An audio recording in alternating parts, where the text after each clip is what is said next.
les petits loups, bienvenue, welcome avec TazKiller 85. Aujourd'hui encore une fois dans le Taz Atelier. J'espère que tout le monde va bien aujourd'hui. Attention, vidéo spéciale, concours. Évidemment, je pouvais pas rater ça. 10 000 abonnés. Merci les amis, merci à vous de votre suivi, de votre soutien sur YouTube. Ça fait super plaisir. Puis pas que sur YouTube, hein, sur Facebook également. Donc merci. Et pour vous remercier, eh ben quoi de mieux qu'un petit concours encore une fois. Donc vidéo un peu spéciale aujourd'hui. Donc comme je vous disais, c'est un concours. Comme à mon habitude, je vais pas vous dire tout de suite ce qu'il faut faire. Je vais en parler pendant la vidéo. Ça montrera un petit peu ceux qui suivent et ceux qui suivent pas. Mais ça va être tout simple aujourd'hui, rassurez-vous. Par contre, je vais vous présenter plein de choses aujourd'hui qui viennent de chez Banggood. Certaines choses m'ont été envoyées, bien sûr, pour test, vous le savez généralement, et les autres, c'est moi qui me les achète, parce qu'on peut pas tout m'offrir non plus, et je craque aussi régulièrement, rassurez-vous. Aujourd'hui, revue spéciale Banggood, parce que c'est un de mes plus gros partenaires, et je pense que c'est aussi un des sites que vous connaissez le mieux, parce que très bon suivi, très bon SAV, ils vendent des bons produits et à des bons prix. Que demander de plus? Personnellement, depuis que je les connais, écoutez, voilà, je les trouve sérieux et je les trouve sympas. Donc bon anniversaire, happy birthday Banggood, et puis coucou à Mariette aussi, c'est mon intermédiaire avec Banggood. Aujourd'hui, je vais vous présenter pas mal de petits produits, vite fait. Je vais pas faire une grosse review, mais je vais vous montrer mon matos. Alors, en premier, je vais vous parler du X220S. Regardez cette tronche, regardez cette face. Voilà, j'ai mis des petites photos sur Facebook pour montrer un petit peu ce que j'avais fait. Je vais retirer ma petite... Hop, je retire ma petite sangle pour vous faire découvrir le petit montage que j'ai fait avec la Runcam 2. Donc vous n'aurez pas d'image aujourd'hui, sauf si j'arrive à en incruster vite fait demain parce qu'il fait un temps pourri aujourd'hui. Mais donc voilà comment j'ai monté ma Runcam 2. Parce que à l'intérieur, soit il n'y a pas assez de place pour monter le petit élément qui est là. Donc bien sûr, je vous expliquerai dans une prochaine vidéo comment j'ai branché la Runcam 2, bien sûr. Mais donc pas assez de place. Et puis même quand on trouve suffisamment de place en poussant, en bidouillant, le problème c'est qu'on n'aura pas accès à la carte mémoire ou à l'USB pour pouvoir prendre ses données par exemple, ou au petit bouton pour pouvoir stopper l'enregistrement, etc. Bref, j'ai préféré me le mettre ici. Et comme vous voyez, mon montage est plutôt sérieux, plutôt costaud, recouvert par une petite plaque de plexiglas. Donc je vais pas faire un tuto pour ça, j'ai pris une plaque de plexi, j'ai coupé en carré, j'ai fait 4 trous et je l'ai mise dessus, simplement avec des fixations qu'on peut trouver également avec la Runcam Split. Vous avez des petites fixations comme ça qui permettent des petits plots et des petites vis qui permettent de fixer la plaque. Donc voilà mon petit montage. Bien sûr, je vais vous expliquer comment j'ai fait dans une prochaine vidéo, mais en attendant, je trouve qu'il a vraiment une bonne petite gueule. Tiens, entre nous, vite fait, je vous avais dit de mettre une gaine thermo, vous savez, pour l'antenne, avec un riselant ici pour que l'antenne soit rigide. Et je vous avais dit de mettre un petit coup de briquet dessus pour la gaine thermo. Faites un tout petit coup, vers le haut par exemple, ou vers le bas, juste pour que ça le maintienne. Au pire des cas, vous voyez, sur celle que j'ai mis moi, je ne l'ai même pas fixée. Mais ne collez pas la gaine tout le long, parce que si jamais vous devez démonter, vous allez galérer bien sûr à la retirer. Ou alors il faudra couper le riselant, mais au pire des cas, il faudra l'enlever. Donc, mettez juste un petit coup de chaud pour le fixer à un endroit de façon à pouvoir le retirer en cas de besoin. Donc voilà, allez, ça suffit pour le X220S, je le laisse là parce qu'il est beau. Je vous parle de l'ISDT D2. Vous savez que je suis fan de ISDT. J'avais moi déjà le ISDT Q6 que j'ai refilé à un pote parce que moi je voulais celui-là, donc on s'est arrangé. Bref, salut Yacine si tu me regardes. Il est là, il t'attend ton Q6, t'inquiète. Je sais que tu attends le B-Fight. Je ferai peut-être une vidéo sur le B-Fight dès que mon pote va le recevoir. Suspense. Bref, l'ISDT D2, le voilà. Qu'est-ce qu'il a de plus? Écoutez, il a de plus que déjà c'est la nouvelle version à 12 ampères. Il fait 200 watts, 10 ampères de base, là on est monté à 12. Et surtout le gros avantage de ce chargeur, déjà c'est qu'il est fiable. Il a 2 systèmes de ventilation, un pour chaque côté, puisque le D2, comme son nom l'indique, permet de recharger 2 batteries en même temps, voire plus si affinité. 2 batteries en même temps, à partir du moment où vous avez l'adaptateur XT60, bien sûr, qui va se mettre ici. Donc, écoutez, je vais vous montrer vite fait comment ça marche. Et puis le principe de cet appareil-là, vous avez compris, de toute façon, c'est pour recharger 2 batteries en même temps, tout simplement, et pour les recharger bien, comme il faut, proprement. Franchement, c'est un de mes préférés. Vous le savez, j'avais le Celui-ci là, le gros Charson avec tous les éléments qui s'imbriquent entre eux, il est pas mal, il fonctionne, il n'y a pas de souci. Par contre, il n'y a pas la prise de décharge pour les grosses batteries et il fait un peu de bruit. Voilà, moi c'est la seule chose que je lui reproche, c'est qu'il est violent au niveau de la ventilation. Donc il est bien ce Charson, mais il faut le mettre dans une pièce ailleurs que là où vous êtes parce que vous pouvez plus entendre la télé et c'est un peu relou. Bref, le ISDT D2, comment il fonctionne? Bah écoutez, c'est super simple. Déjà, vous avez une interface en maintenant la molette ici.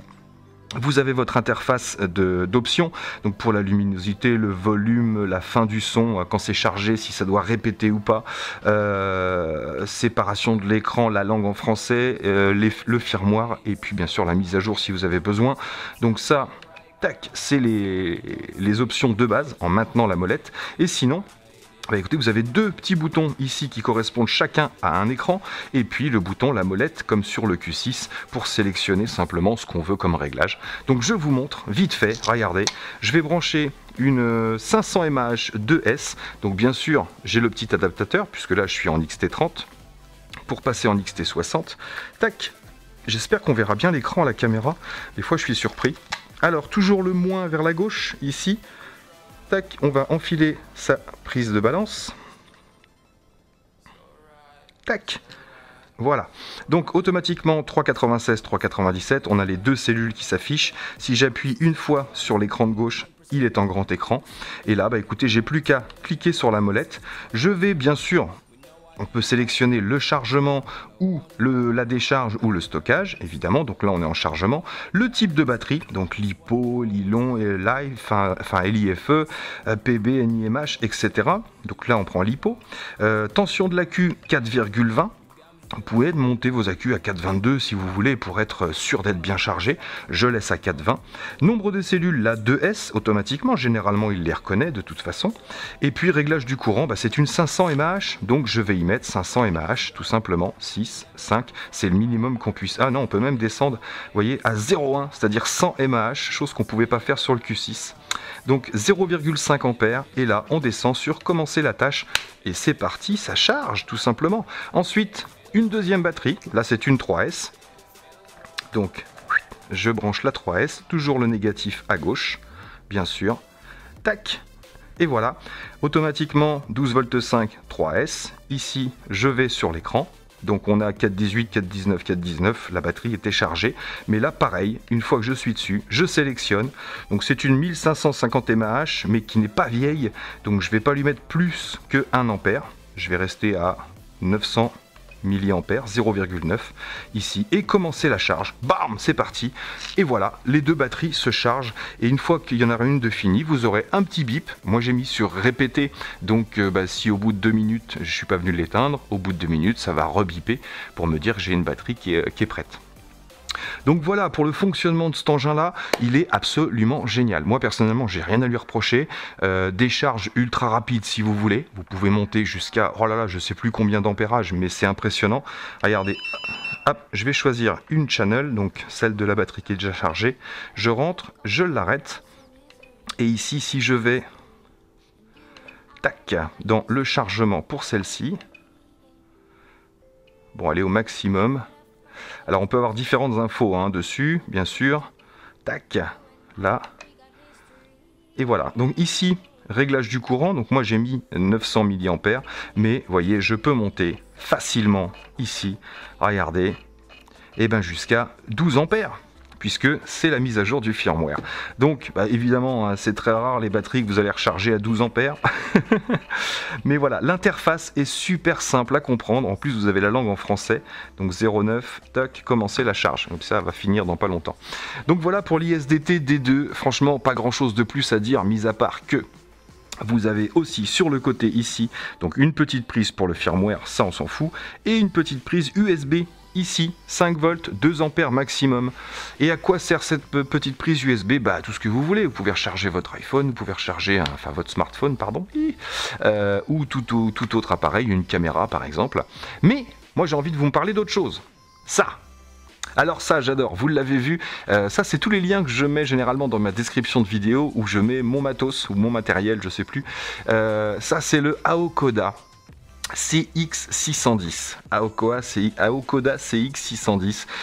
J'adore ce petit chargeur. Franchement, je vais vous montrer pourquoi. C'est tout simple. Donc vous avez compris, c'est un chargeur où vous avez 6 sorties différentes.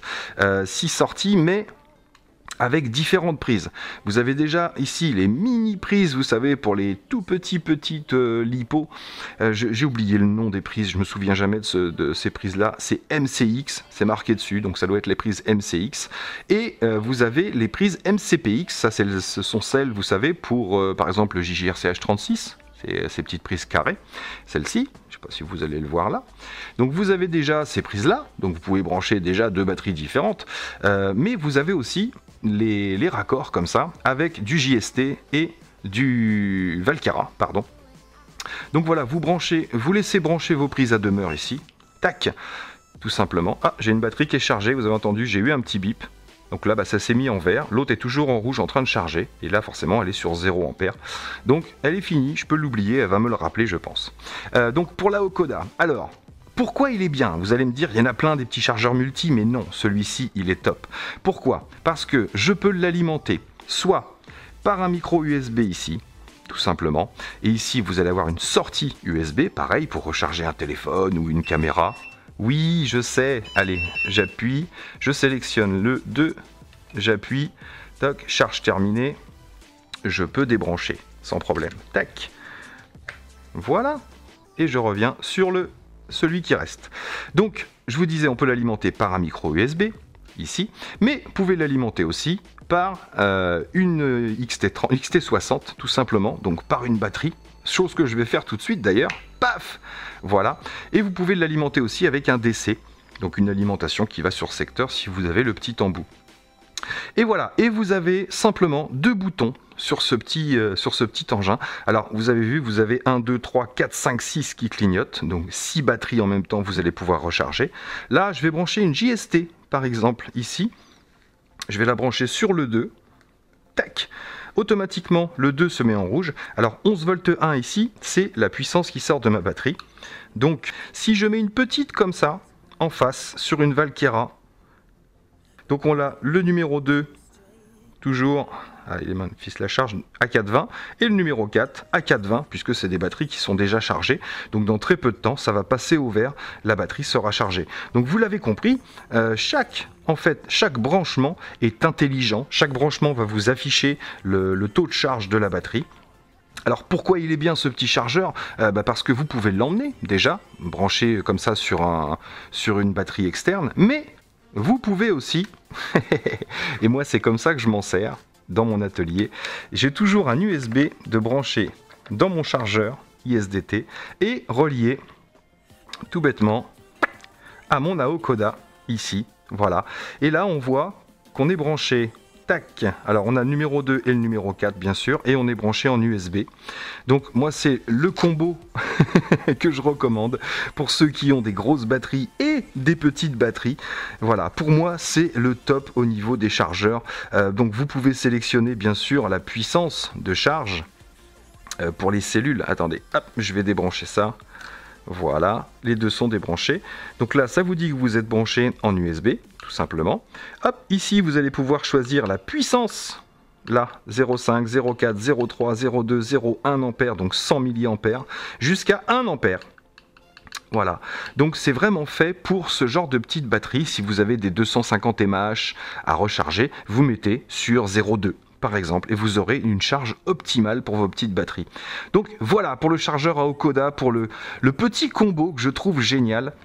Quand vous avez ça, j'ai envie de dire vous avez tout. Il vous faut juste penser à prendre pour les 2S, 3S, 4S jusqu'à 6S. Il faut juste que vous pensiez à prendre le bon raccord en XT60. Mais sinon, il peut recharger absolument toutes vos batteries. Donc voilà, pour rester dans le ISDT, je vous présente le petit battery checker. Je vous en avais parlé, le BC8S, celui-là.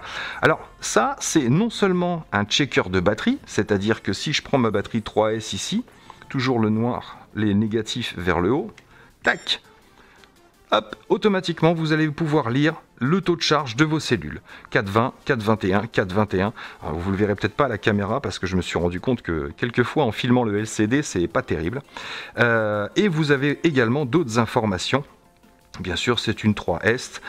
Vous allez pouvoir régler sur ce petit engin parce que c'est un testeur. Vous voyez, vous avez plusieurs graphes. C'est un testeur, mais c'est aussi un checker, c'est-à-dire qu'il va aussi pouvoir vous prévenir de la même façon. Hop là, que ces petites choses-là, vous vous souvenez les petits buzzers comme ça? Bon, alors ça, c'était sympa déjà, c'était pas mal. Ah, déjà c'est gueulard. 3S, après 12,5 total, numéro 1 4,19, numéro 2 4,08, c'est pas précis, numéro 3 4,26. Vous voyez, c'est pas vraiment précis. Ça suffit si vous voulez pour tester vite fait des petites batteries en 1 et 2S, mais dès que vous attaquez des grosses, c'est pas tout à fait précis. Et ça fait buzzer, donc alarme, si vous descendez trop bas, bien évidemment. Mais je vous dis, c'est pas encore super précis et j'aime pas trop personnellement parce que quand ça commence à gueuler, ça s'arrête plus. Sur celui-ci, vous avez le même principe. Est-ce que je vais me souvenir? Donc en appuyant en bas, vous zappez sur les différents affichages que vous avez. Et en appuyant en haut, ici, je crois que c'est en maintenant, voilà, vous entrez dans le menu. Donc là, vous rentrez votre type de batterie. Vous allez rentrer votre alarme. Donc moi, l'alarme est à 3,40. Et vous avez encore d'autres réglages comme ça. Over alarme quand vous dépassez le voltage, si le voltage est trop haut. Vous avez pas mal. Location searching alarm, donc ça c'est pareil, c'est quand vous l'avez branché sur un drone, parce que vous avez compris. Hop. Alors il y a pas mal de petites options différentes, on va pas rentrer dans tous les détails aujourd'hui, la langue bien sûr, anglais ou chinois, tac, donc on va ressortir en maintenant, voilà. Vous avez aussi possibilité donc de le brancher sur un drone directement sur la prise de balance, vous allez régler bien sûr le minimum de cellules à atteindre et ça vous fera une alarme. Pareil, si jamais vous perdez votre drone et que vous n'êtes pas arrivé en fin de batterie, avec ce genre là, il fallait attendre que la batterie se décharge en priant pour qu'il soit toujours resté branché dessus, il fallait attendre que la batterie se décharge pour que ça bip. Donc si c'était une 3S, 4S et que vous venez juste de le faire tomber, il y en a pour une bonne demi-heure avant que ça commence à biper et encore. Que celui-ci, non, il est équipé également d'un mode où quand il sent que le drone est parti, c'est-à-dire qu'il y a un taux de décharge de partie déjà, il voit que ça décharge. Si jamais vous perdez le drone et qu'il y a une non-activité pendant 1 minute, 2 minutes, 5 minutes, et il va se mettre à biper aussi, même si vous n'avez pas atteint le bas de la charge que vous aviez programmé. Donc voilà, j'aime beaucoup ce petit chose là, pas forcément pour mettre un drone et pour les retrouver, puisque généralement maintenant ils sont équipés d'un buzzer, donc si vous avez des drones et vous n'avez pas de buzzer, vous pouvez toujours utiliser ça, mais cachez-le bien quand même, parce que c'est, voilà, faudrait pas l'abîmer, hein, ça vaut 20 balles quand même. Mais sinon, au niveau, pour tester les batteries, pour tester, voir si vos cellules sont bien équilibrées, c'est vraiment le top quoi. Donc voilà, le petit BC8S. Donc ça, vous avez tous les liens dans ma description bien sûr, avec, je vous dis, dans mon matériel, c'est ce que j'utilise, avec la Git 2, la Git 2P et la DB Power qui est en face ici. Bon, puis c'est pas tout. Alors, je vais insister sur 2 produits que je n'ai pas encore reçu parce que les livraisons ont pris du retard, etc., etc. Mais je vais bientôt recevoir les EV100. Je ne sais pas si vous le verrez sur l'écran là-haut, les nouvelles lunettes de chez Ishin, FPV en 5.8, résolution, je crois que c'est du 720 par 540, bien sûr, en 72 canaux. Et ces petites lunettes m'intriguent énormément parce qu'elles sont à un bas prix et on est à moins de 100 €, surtout pendant la promo.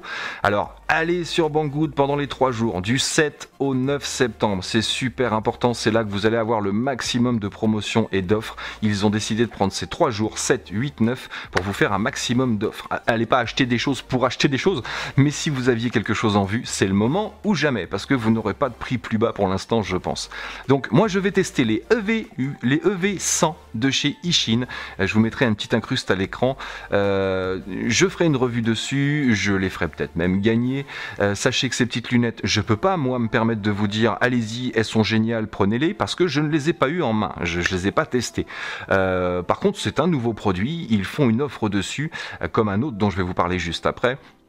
Et moi personnellement ça m'a tenté et j'ai craqué et je les ai commandés. Donc je ferai une revue sur les EV100. Pour ceux que ça intéresse, vous aurez les liens dans la description bien sûr.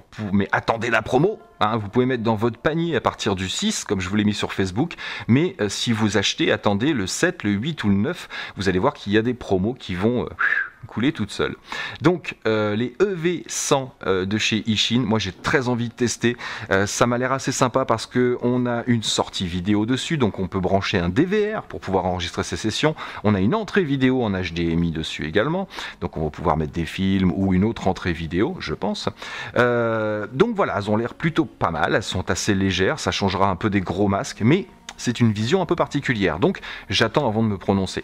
Bref, sachez que les EV100 vont sortir, elles vont arriver dans très peu de temps là, et vous les avez sur les promos de Banggood pour le 11e anniversaire. Le deuxième produit dont je voulais vous parler, que j'ai hâte de tester comme un ouf, et il y en a plein d'autres qui vont arriver, mais celui-ci il est très sympa pour les grands débutants. Quand on me dit ouais j'ai jamais piloté quoi que ce soit, je veux me mettre au FPV, tout ça, voilà le produit qu'il vous faudra. C'est le E013 de chez Ishin aussi. Donc là vous allez avoir un petit drone un petit peu comme le H36 et le T36 et tout ça, le même genre, sauf qu'il a une caméra de... Tiens, il se met en route. Vous entendez? C'est vraiment super léger le ventilateur sur celui-ci. Merci de la précision, jeune homme. Donc le E13, c'est un petit pack complet. Donc vous aurez le petit drone, plus la radiocommande, qui est une radiocommande pas petite du tout, vous verrez sur les photos, plus le masque. Ce qui fait que vous aurez un pack complet pour 50 balles, je crois. Et encore, pareil, pendant la promo 7, 8, 9 septembre, vous allez avoir des prix aussi sur ce petit pack-là. Vous pourrez prendre que le drone et la télécommande, vous pourrez prendre le pack complet. En l'occurrence, c'est un petit masque assez sympa, c'est le Ishin VR006, donc plutôt sympa pour commencer, un tout petit masque, pas encombrant, mais avec une bonne résolution d'image. Le petit drone, bah écoutez, c'est la même chose que le H36, on a des moteurs en 615 je crois. Par contre la télécommande elle est beaucoup plus grosse, beaucoup plus maniable que les petits haricots qu'on trouve d'habitude, et moi j'ai vraiment envie de tester cet appareil là, et je pense que je vous l'offrirai aussi, parce que c'est vraiment fait pour les débutants qui veulent se mettre au FPV, qui veulent découvrir le FPV sans risque, bien évidemment. Alors donc si vous voulez gagner la Runcam 3, c'est pas compliqué, vous allez dans les commentaires, vous marquez ce que vous voulez, un truc sympa de préférence, et puis surtout likez si vous avez aimé, merci, la batterie est chargée, likez si vous avez aimé surtout, et puis bah, partagez pourquoi pas, mais sinon bah, moi ça me va, vous avez regardé la vidéo, vous êtes fidèle et vous revenez me voir, moi ça me suffit pour vous faire des cadeaux. Donc je ne demande rien de spécial, je ferai un tirage au sort parmi tous les commentaires, sauf s'il n'est pas gentil le commentaire, parmi tous les commentaires, je ferai un tirage au sort et j'enverrai la Runcam 3 et je tirerai peut-être même au sort une deuxième personne pour lui faire un autre cadeau surprise et je vais voir. En attendant, voilà, merci à vous pour les 10 000 abonnés, merci Banggood pour tout ce que tu fais pour moi, merci Mariette de m'envoyer ces petites choses à tester. Ou de m'envoyer des petits coupons pour que... Ah, ça suffit, hein! Ou de m'envoyer des petits coupons pour que je puisse bénéficier de remises particulières. Donc voilà, merci à vous, merci à Banggood, bon anniversaire surtout Banggood, parce que franchement... Voilà, j'ai rien à dire personnellement, et puis tous ceux qui ont acheté chez Banggood généralement ne se plaignent pas trop. Petit clin d'œil à toi Lolo, arrête de commander des radiocommandes, s'il te plaît. T'en as de trop après. Bon allez, moi là-dessus, il me reste plus qu'à vous dire, portez-vous bien, à très bientôt dans mes vidéos, et puis ciao ciao.